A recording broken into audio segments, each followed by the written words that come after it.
அனைவருக்கும் வணக்கம். சென்னை அண்ணா பல்கலைக்கழகத்துடைய வளாகத்தில் வைத்து தன்னுடைய நண்பரோடு ஆண் நண்பரோடு தனியாக பேசிக் கொண்டிருந்த மாணவி மிரட்டப்பட்டு அதன் பிறகு பாலியல் துன்புறுத்தலுக்கு உள்ளாக்கப்பட்டதாகவும் அது வீடியோ எடுக்கப்பட்டதாகவும் ஒரு பரபரப்பான செய்தி கடந்த 24 மணி நேரங்களாக ஓடிட்டு இருக்குது. உங்க எல்லாருக்கும் நல்லாவே தெரியும்.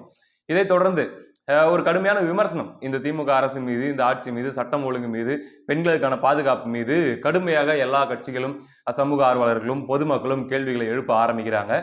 இதைத் தொடர்ந்து ஒரு 3 மணி நேரத்திலே நாங்க கைது பண்ணிட்டோம். அந்த குற்றவாளியுடைய பேர் வந்து ஞானசேகரன், 37 வயது, பிரியாணி கடை வச்சிருக்காரு. சென்னையில கோட்டூர்புரத்தின் சாலையில வச்சிருக்காரு. அவர்தான் வந்து அந்த குற்றவாளி. நாங்க கைது பண்ணிட்டோம் அப்படின்னு சொல்லி உடனடியா இது வந்து என்னங்க அரசியல் ஆக்கிட்டு இருக்கிறீங்க? பாத்தீங்களா நாங்க எவ்வளவு ஃபாஸ்டா செயல்பட்டுட்டு இருக்கிறோம். இதுக்கு மேல இதை பத்தி ஏன் பேசி வந்து நீங்க அரசியல் ஆகுறீங்க? அப்படிங்கிற மாதிரி அரசு சார்பில் அமைச்சர் அவர்கள்லாம் சொல்லிட்டு இருந்தாங்க. இன்னொரு பக்கம் பார்த்தோம்னா அந்த கல்லூரியுடைய அந்த பல்கலைக்கழகத்துடைய வளாகத்துல மாணவர்கள் கடுமையாக அங்க போராட்டம் நடத்திட்டு இருக்கிறாங்க. ஏன் குற்றவாளிகளை காப்பாற்ற முயற்சி செய்கிறதா இந்த அரசு? யார் அந்த குற்றவாளி? அப்படி இப்படின்னு சொல்லி அங்க வந்து கடுமையான போராட்டம், தொடர் போராட்டம் நடந்துட்டே இருக்குது. போலீஸோடு வாக்குவாதம் இதெல்லாம் போயிட்டே இருக்குது.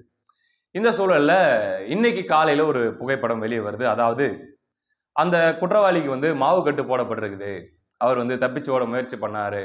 அதனால அவருக்கு வந்து கால்லயும் கையிலையும் தடுக்கி விழுந்து மாவு கட்டு போடப்பட்டிருக்குது அப்படிங்கிற மாதிரி ஒரு புகைப்படம் ஒன்று வெளியாகுது. அவர் அப்படியே இப்படி சோகமான முறையில் அப்படி உக்காந்துட்டு இருக்கிற மாதிரி அழகா அது அந்த புகைப்படம் வந்து அப்படி உட்காந்துட்டு இருக்கும்போது அவருக்கே தெரியாம எடுக்கப்பட்டிருக்குதுன்னு எடுத்துக்கலாமே. இப்போ ஓகேப்பா பாருங்கப்பா எவ்வளவு வேகமா நடந்திருக்குது அப்படிங்கிற மாதிரிலாம் எல்லாரும் பேசிட்டு இருக்கிறாங்க. இது ஒரு புறம் இருக்க, இந்த சம்பவத்தை சுற்றி இல்ல எங்களுக்கு சந்தேகமா இருக்குது. ஒரு 5 கேள்விகளுக்கு விடை தெரியாமையே இருக்குது. அந்த 5 கேள்விகளுக்கான பதில் எங்களுக்கு தெரிஞ்சு ஆகணும் அப்படின்னு சொல்லி சமூக ஊடகங்களில் எல்லாருமே கேள்வி எழுப்பிட்டு இருக்கிறாங்க. என்ன அந்த 5 கேள்விகள் அப்படின்னா, முதல்ல அந்த பொண்ணு வந்து பாலியல் துன்புறுத்தலுக்கு உள்ளாக்கப்பட்டார் அப்படின்னு செய்தி வந்தபோது 2 பேர் சேர்ந்து, அதாவது கூட்டு பாலியல் துன்புறுத்தலுக்கு உள்ளாக்கப்பட்டாருன்னு தான் செய்தி வந்துச்சு. இருவர்னு தான் முதல்ல செய்தி வந்துட்டே இருந்துச்சு. திடீர்னு பாத்தீங்கன்னா குற்றவாளி கைது, கொடூரன் கைது, இவன் தான்ப்பா அந்த கொடூரன் அப்படின்னு சொல்லி அரெஸ்ட் நடந்துருச்சு. போட்டோஸ் வந்துட்டு இருக்குது. திடீர்னு அந்த குற்றவாளி வந்து ஒரு குற்றவாளி அப்படின்னு மாத்தப்படுது. என்ன நடந்துச்சு அப்படின்னு கேள்விப்படும் போது ஒருத்தன் வந்தான், இந்த மாதிரி வந்து வீடியோ எடுத்தான், மிரட்டினா அப்படிங்கிற மாதிரி பரபரப்பா எல்லாம் பேச ஆரம்பிச்சிட்டாங்க. அதை அடுத்து இன்னொரு கேள்வி என்ன வருது அப்படின்னா, ஏன் இந்த நிகழ்வு நடந்து 23ஆம் தேதி மாலை நடந்ததாக சொல்லப்படுகிற இந்த நிகழ்வு நேத்து நைட்டு இது சம்பந்தமாக ஊடகங்கள்ல பாத்தீங்கன்னா மிகப்பெரிய அளவில் விவாதங்கள் நடந்திருக்கும். இது தமிழ்நாடு தவிர வேற எந்த மாநிலத்தில் நடந்தாலும் தமிழ்நாடு பத்தி தெரிஞ்சிருக்கும் ஊடக விவாதங்கள்ல வந்து என்ன ஏது அப்படின்னு சொல்லி. ஆனா நேற்று இரவு தமிழ்நாட்டில் இருக்கக்கூடிய முக்கியமான மெயின் ஸ்ட்ரீம் மீடியா எல்லாத்துலயுமே விவாதம் என்னன்னா, ரெட்டை இலை யாருக்கு? ரெட்டை இலை முடக்கப்படுமா? அதிமுக ஒண்ணு சேருமா பிரியுமா? அதிமுகவில் இருக்கிற சிக்கல் எப்ப தீரும் அப்படின்னு சொல்லி சம்பந்தமே இல்லாம இந்த ஒரே நரேட்டிவை எல்லா மெயின் ஸ்ட்ரீம் மீடியாவும் இதை விவாதிக்க வேண்டிய காரணங்கள் என்ன? ஒரு விஷயம் தமிழ்நாட்டே உலுக்கி இருக்குது, ஆனா ஊடகங்கள் இதை விவாதிச்சுட்டு இருக்குது. அப்போ எதை மறைப்பதற்காக இவங்க இது பண்றாங்க? அப்போ வந்து எதை காப்பாற்றுவதற்காக இது பண்றாங்க அப்படின்ற ஒரு கேள்வி. இது ஊடகங்கள் உண்மையிலே இந்த ஊடகங்கள்லாம் நினைச்சா சொல்றதுக்கு வார்த்தை இல்லைங்க. ஒரு விஷயம் நடந்து 24 மணி நேரம் ஆகுது. ஆனா 24 மணி நேரம் முடிஞ்சும் ஒரே பேட்டர்ன்ல எல்லாரும் வந்து சம்பந்தமே இல்லாத டாபிக் வச்சு விவாதம் பண்றாங்கன்னா இவங்க எவ்வளவு ஒரு அதுல வந்து ஆண் நெறியாளர்கள் இருக்காங்க, பெண் நெறியாளர்கள் இருக்காங்க, தலைமை எடிட்டர் போஸ்ட்ல இருக்கிறாங்க, ரொம்ப மூத்தவர்கள்னு சொல்லிக்கிறாங்க, ரொம்ப வந்து மக்களுக்காக பேசக்கூடியவர்கள்னு சொல்லிக்கிறாங்க, மூத்த ஊடகவியலாளர், மூத்த நெறியாளர். யாரா நீங்கெல்லாம் டேய்? அடுத்ததாக தமிழ்நாடு பாஜக தலைவர் அண்ணாமலை அவர்கள் ஒரு அறிக்கை விடுறாரு. அந்த அறிக்கையில சில புகைப்படங்களை வெளியிடுறாரு. அந்த புகைப்படத்துல இந்த கைது செய்யப்பட்ட நபர் வந்து திமுகவில் இருக்கக்கூடிய முக்கியமான தலைவர்கள், உதயநிதி ஸ்டாலின் அவர்கள், மா சுப்பிரமணியம் அவர்கள், இன்னும் பல பிரமுகர்களோடு நின்று எடுத்த போட்டோ, நெருக்கமாக இருக்கக்கூடிய புகைப்படங்கள்லாம் வெளியிட்டு இந்த நபர் திமுகவுக்கு நெருக்கமானவர் அல்லது வந்து திமுகவில் இருக்கக்கூடியவர் அப்படின்ற மாதிரியான ஒரு சந்தேகத்தை, ஒரு கேள்வியை அவர் எழுப்பி விடுறாரு. இதுக்கு வந்து திமுக தரப்பு மறுக்குது. இல்ல அப்படிலாம் ஒன்றும் கிடையாது, சும்மா இல்லாத வதந்திகளை அவதூறுகளை பரப்பிட்டு இருக்காங்க அப்படின்னு சொல்லி. இன்னொரு பக்கம் செய்தி ஊடகங்கள்ல என்ன வருது அப்படின்னா, அந்த நபர் கைது செய்யப்பட்ட உடனே அந்த பகுதியில் இருக்கக்கூடிய போஸ்டர்கள்லாம் கிழிக்கப்பட்டது. அதாவது அவரும் திமுக சம்பந்தப்பட்ட போஸ்டர்ல இருக்கிற மாதிரியாக இருக்கக்கூடியதெல்லாம் கிழிக்கப்பட்டது அப்படின்ற மாதிரியான செய்திகள்லாம் வருது. இவர் திமுகவை சார்ந்த நபரா அப்படின்ற ஒரு கேள்வி. அந்த கேள்வியை தொடர்ந்து அடுத்து உடனடியாக இந்த நபரை பற்றி விசாரிக்கும் போது இந்த ஆள் ஏதோ ஒரு தடவை குற்றச்செயல் சம்பந்தப்பட்ட நபர் இல்லை. உங்களுக்கு தெரியும், செய்திகளில் பார்த்துருப்பீங்க. 2011 ஏற்கனவே இவர் மேல ஒரு வழக்கு இருக்குது. ஏற்கனவே 7 முறை இவர் மேல வழக்கு பதிவு செய்யப்பட்டிருக்குது. தொடர்ச்சியாக இந்த மாதிரியான செயல்களில் ஈடுபடக்கூடிய ஒரு நபரா இருக்காரு அப்படின்ற ஒரு கேள்வி வருது. அப்ப தொடர்ச்சியாக ஈடுபடக்கூடிய நபர் எப்படி எந்த தைரியத்துல அந்த பல்கலைக்கழகத்துக்குள்ள போனாரு? அங்க வந்து பாத்தீங்கன்னா 80% மேல சிசிடிவிகள் அந்த காட்சிகள் பதிவாகவே இல்ல. எதையுமே எங்களால வந்து எடுக்க முடியல. அந்த அவ்வளோ பெரிய பல்கலைக்கழகம். ரொம்ப அட்வான்ஸ்ன்னு சொல்லி நம்ம எல்லாரும் பேசிக்கிற பல்கலைக்கழகத்துல 80% மேல சிசிடிவி ஃபுட்டேஜே எதுவுமே இல்ல அப்படின்ற ஒரு கேள்வி. எப்படி வந்து ஒரே நேரத்துல அவ்வளோ சிசிடிவி ஃபுட்டேஜ் வந்து சிசிடிவி பழுதா இருக்கும்.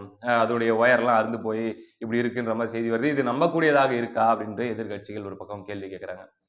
இன்னொரு முக்கியமான கேள்வி, அந்த முதல் தகவல் அறிக்கை வெளியாகுது இல்லையா? அந்த மாணவி கொடுத்த புகார். அந்த அடிப்படையில வந்து அதை பற்றிய செய்திகள்ல என்ன சொல்றாங்க அப்படின்னா, வந்தது ஒரு நபர் தான். வந்து அவங்கள மிரட்டுறாரு. வீடியோலாம் எடுத்து வச்சுட்டு, நான் வந்து உங்க டீன் கிட்ட பேசட்டுமா? உங்க கல்லூரி நிர்வாகத்துக்கிட்ட பேசட்டுமா? உனக்கு வந்து பார்த்தீங்கன்னா, உன்னுடைய படிப்பை இதோட காலி பண்ணிருவேன். உங்க அப்பாகிட்ட பேசட்டுமா? அப்படின்னு சொல்லி அவர் மிரட்டுனாரு அப்படின்ட்டு. அப்போ இவரு டீன் கிட்ட சொல்லி அல்லது கல்லூரி நிர்வாகத்துக்கிட்ட சொல்லி ஒரு மாணவிய வந்து வெளிய அனுப்புற அளவுக்கு இன்ஃப்ளூயன்ஸ் இருக்கக்கூடிய ஆளா? அப்படின்ற ஒரு கேள்வி அந்த இடத்துல வருது. அத விட முக்கியமா, அந்த பொண்ணுக்கு அவரு 3 ஆப்ஷன். என்னத்த அவரு, அந்த புறம்போக்கு நாய். 3 ஆப்ஷன் குடுத்ததாக இன்னைக்கு செய்தி மூலமா. அதாவது அந்த பொண்ணு குடுத்த புகாரின் அடிப்படையில். என்ன அந்த 3 ஆப்ஷன் அப்டின்னா, 1 "என்னப்பா உங்க இதுல சொல்லிறலாமா?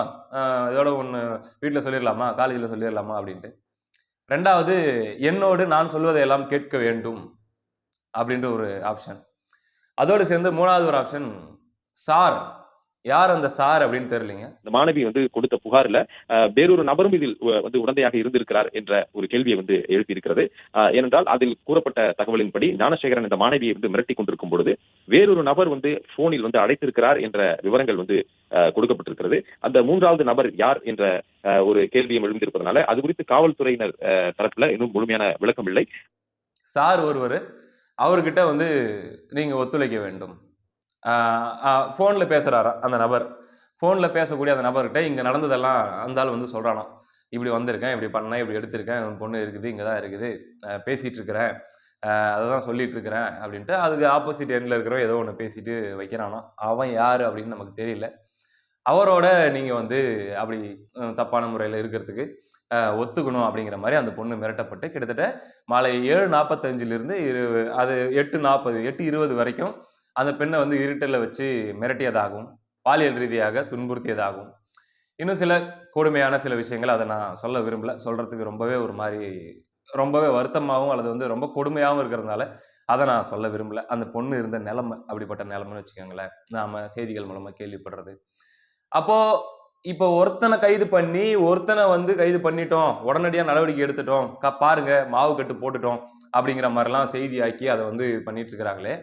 ஆனா வந்து முதல்ல வந்தது 2 பேருன்னு தானே வந்துச்சு.